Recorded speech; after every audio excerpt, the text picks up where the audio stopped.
みんな、ヤッホー、済んだもんだよ。今日は、アフリカ大陸の東端、アフリカの核に位置する国、ソマリアからお届けするのだ。ソマリアって聞くと、どんなイメージを持つかな？でもね、みんな知ってた？ソマリアは、実は世界で一番ラクダをたくさん飼っている、ラクダ大国、なのだ。人間の数よりもラクダの数の方が多いとも言われているらしいのだよ。すごいよね。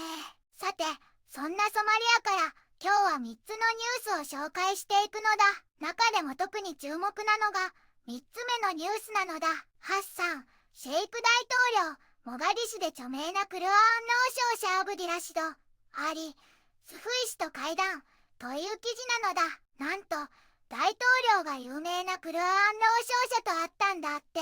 モガディシュで国家の状況を強化し、国民の意識を高めるための話し合いをしたんだ。特に宗教指導者が平和構築に果たす役割を強めることが重要だと話し合ったみたい。大統領はイスラムの知識を広め、安定や社会の結束を助ける上で、学者たちの役割は不可欠だって強調したんだよ。学者たちも大統領が宗教指導者と関わることに感謝して、ソマリアの平和と繁栄を祈ったんだって。今日のニュースもとっても興味深いものばかりだぞ。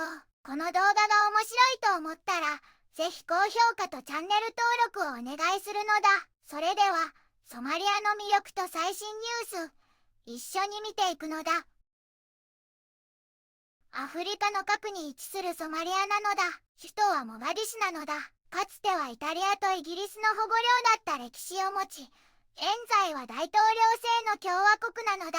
人口はおよそ1700万人ほどなのだ。主な産業は牧畜と漁業なのだ。豊かな文化遺産も持っているのだ。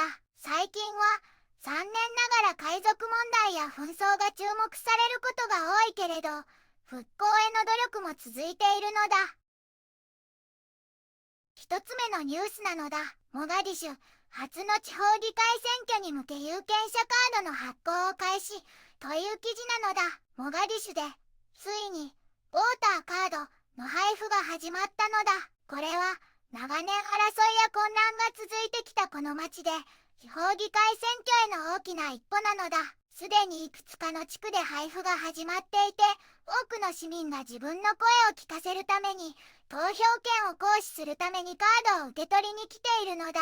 障害のある方々や女性たちも初めて自分たちの権利が認められたと喜んでいるのだ。政治団体は11月25日までに候補者リストを提出する必要があるのだ。2つ目のニュースなのだ。モガディス港支援削減と貿易促進のため史上初の24時間体制運用を開始という記事なのだ。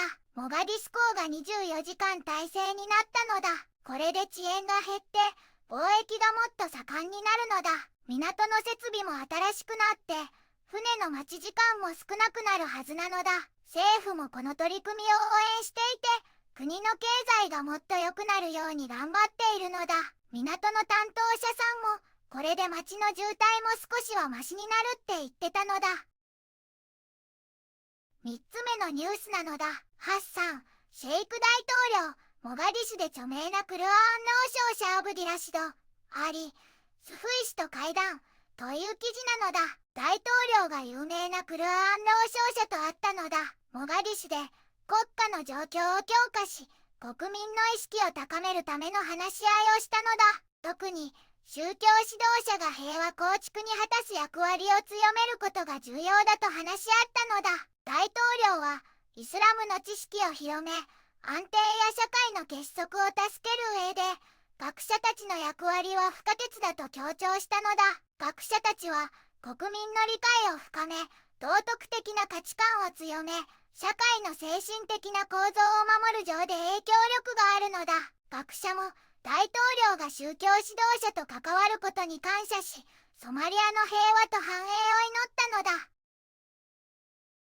ソマリアのモガディシュでは、地方議会選挙や港の24時間体制、そして平和構築に向けた宗教指導者との会談など、復興への希望に満ちたニュースが続くなのだ。未来への一歩、応援しているのだ。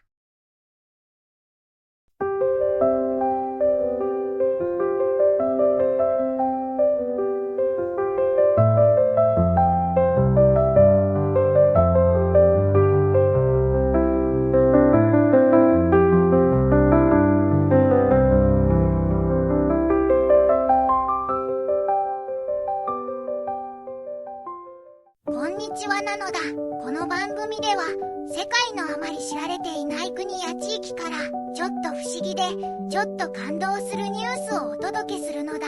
日本ではあまり話題にならないけど、世界には僕たちが知らないままの出来事や優しさや驚きに満ちた物語がたくさんあるのだよ。テレビでもネットでもあまり見かけないけれど本当はもっと伝えられるべき小さな世界の声、そんな声を僕と一緒に見つけに行くのだ。さあ、一緒に知られざる世界の旅を始めるのだ。